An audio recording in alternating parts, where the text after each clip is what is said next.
kelompok 2B akan mempresentasikan bab mengenai evolusi. Halo, saya Lutfiatun Fargatun Nafi'ah, absen 19. Nama saya Muhammad Imam Syafi'i, nomor absen 20. Saya Mustika Arifah, absen 21. Dan saya Nada Nurtayanti, nomor absen 22. Saya Natasha Agustina Madiani dari absen 23. Saya Noval Hadiansyah dari absen 24. Oke, bukti adanya evolusi. 1. Rekaman fosil di berbagai lapisan. Fosil merupakan sisa-sisa organisme yang hidup di masa lampau, terawetkan secara alami dan telah berumur jutaan tahun. Fosil dapat berupa tubuh yang utuh, bagian-bagian yang utuh, juga ataupun kotoran paprolit dari makhluk hidup. Ilmu biologi yang mempelajari tentang fosil disebut paleontologi. 2. Anatomi perbandingan. Anatomi makhluk hidup merupakan salah satu cabang biologi yang mempelajari struktur dalam tubuh makhluk hidup. Perbandingan anatomi dibedakan menjadi dua, yaitu perbandingan analogi dan homologi. Analogi adalah dua organ yang menunjukkan fungsi yang sama, tetapi mempunyai struktur dasar yang berbeda.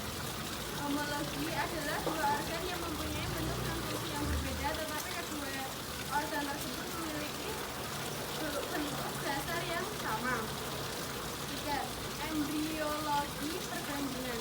Persamaan bentuk awal dari embrio ini merupakan tanda bahwa mereka dahulunya berasal dari organisme yang sama dan mengalami evolusi dalam banyak keturunan sehingga menjadi sangat berbeda. 4. Adanya struktur vestigal atau alat tubuh yang tersisa. Beberapa organisme memiliki struktur atau organ-organ yang tampaknya tidak memiliki fungsi yang berbeda. Sebagai contoh, manusia memiliki beberapa alat tubuh yang tersisa seperti umbai cacing, selaput mata pada sudut mata sebelah dalam, otot penggerak telinga, tulang ekor, gigi taring yang runcing, rambut pada dada, serta buah dada pada laki-laki. Selain pada manusia, alat tubuh yang tersisa juga dapat ditemukan pada hewan. 5. Adanya petunjuk biokimia. Persamaan biokimia pada makhluk hidup dapat menjadi bukti adanya evolusi. Misalnya, urutan asam amino pada hemoglobin mamalia menunjukkan kemiripan terutama pada spesies yang diduga berkerabat dekat. Selain itu, hormon-hormon pada sebagian besar vertebrata diketahui memiliki persamaan. Sebagai contoh, hormon prolaktin yang terdapat pada berbagai spesies vertebrata seperti ikan, burung, dan mamalia. Mekanisme evolusi. 1. Frekuensi gen dalam populasi. Frekuensi gen adalah frekuensi kehadiran suatu gen pada suatu populasi dalam hubungannya dengan frekuensi semua alelnya.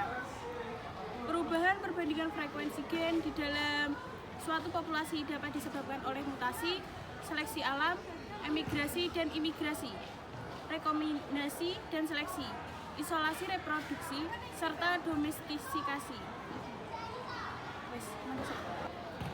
Perubahan keseimbangan frekuensi gen dalam suatu populasi tersebut memberikan petunjuk adanya evolusi. Variasi genetik dalam populasi dinyatakan secara sistematis dengan hukum Hardy-Weinberg, yaitu P ditambah H kuadrat sama dengan P kuadrat ditambah 2PH ditambah H kuadrat sama dengan 1.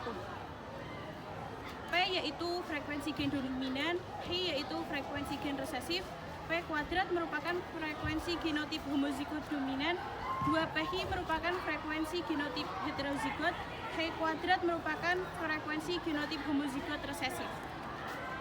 Beberapa persyaratan yang harus dipenuhi untuk berlakunya hukum Hardy-Weinberg yaitu populasi cukup besar, tidak terjadi mutasi, tidak terjadi seleksi alam, tidak terjadi aliran gen, baik imigrasi maupun emigrasi, serta terjadi perkawinan secara acak. 2. Faktor yang mendorong terjadinya evolusi. Terdapat beberapa faktor yang mendorong terjadinya evolusi yaitu 1. Seleksi alam. Merupakan suatu seleksi yang terjadi pada makhluk hidup. Makhluk hidup yang sangat menyesuaikan diri dengan lingkungannya dapat hidup terus dan berkembang biak. Sedangkan makhluk hidup yang tidak dapat menyesuaikan diri dengan lingkungan akan musnah dan dapat hilang dimakan waktu. Contoh seleksi alam pada ngengat Biston betularia di Inggris. Yang kedua, mutasi. Mutasi adalah salah satu bentuk perubahan materi genetik yang bersifat menurun. Mutasi ini bisa terjadi pada semua organisme dan merupakan sumber dari adanya variasi hereditas. Ketika ada beberapa gen yang bermutasi, maka akan mengakibatkan terjadinya perubahan frekuensi gen. Mutasi dikatakan menguntungkan jika menghasilkan spesies yang bersifat adaptif dan menghasilkan spesies yang memiliki viabilitas. Mutasi dikatakan merugikan jika menghasilkan gen yang bersifat letal, menghasilkan spesies yang memiliki viabilitas, dan spesies yang dihasilkan tidak adaptif. Yang ketiga, rekombinasi gen. Rekombinasi genetik berlangsung melalui perkembangan generatif, sehingga reproduksi seksual merupakan faktor penting dalam proses ovulasi. Yang keempat, aliran gen atau gene flow. Aliran gen juga dikenal sebagai migrasi gen, merupakan transfer alel gen dari satu populasi ke populasi lainnya.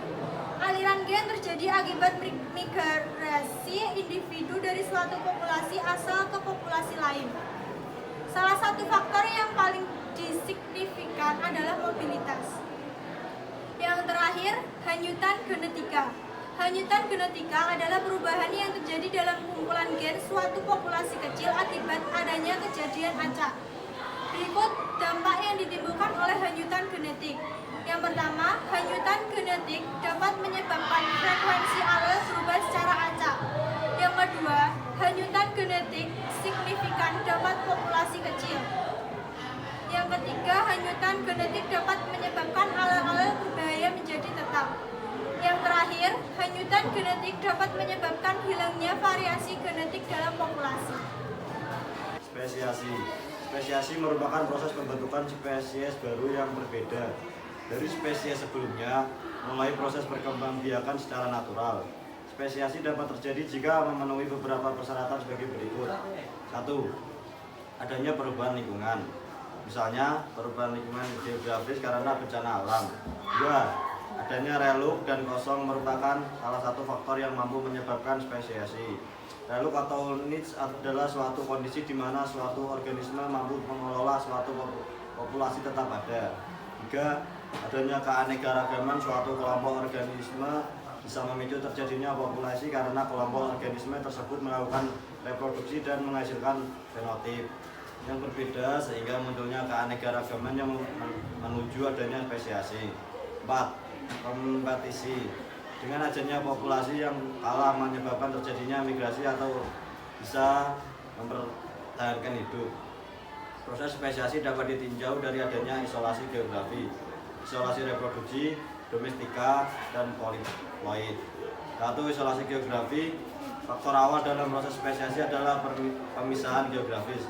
Karena selama populasi dari spesiasi yang sama masih dalam hubungan langsung maupun tidak langsung, gen flow masih dapat terjadi. Meskipun berbagai populasi di dalam sistem dapat menyimpan di dalam berbagai sifat sehingga menyebabkan variasi interspesies. Proses-proses geologis dapat memisahkan suatu populasi menjadi dua atau lebih dari isolasi. 2. Isolasi reproduksi. Isolasi reproduksi merupakan suatu bentuk hambatan yang dialami oleh organisme atau makhluk hidup untuk melakukan perkawinan silang. A. Isolasi prazigotik. Mekanisme isolasi prazigotik mencegah pembentukan zigot. 1. Isolasi tingkah laku. 2. Isolasi ekologis. 3. Isolasi temporal. 4. Isolasi mekanis. 5. Isolasi gamet. B. Isolasi postzigotik. Isolasi postzigotik merupakan isolasi reproduksi yang terjadi setelah terbentuknya zigot.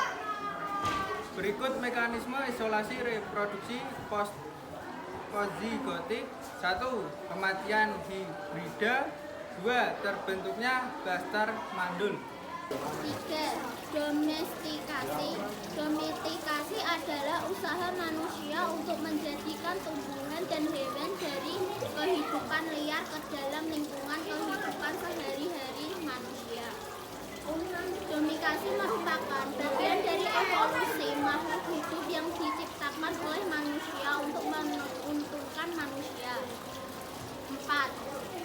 Polikoloid. Polikoloid adalah suatu individu atau spesies dengan jumlah kromosom lebih dari 2 kali jumlah kromosom nukleoid. Menurut prosesnya, polikoloid ada yang terjadi secara autopolilot dan allopolilot.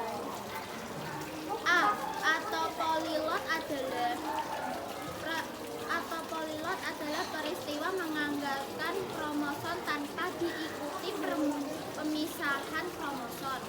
B. Allopoliot adalah terbentuknya poliot dari perpindahan dua individu yang jumlah sel kromosomnya berbeda. Dapat 3 model mekanisme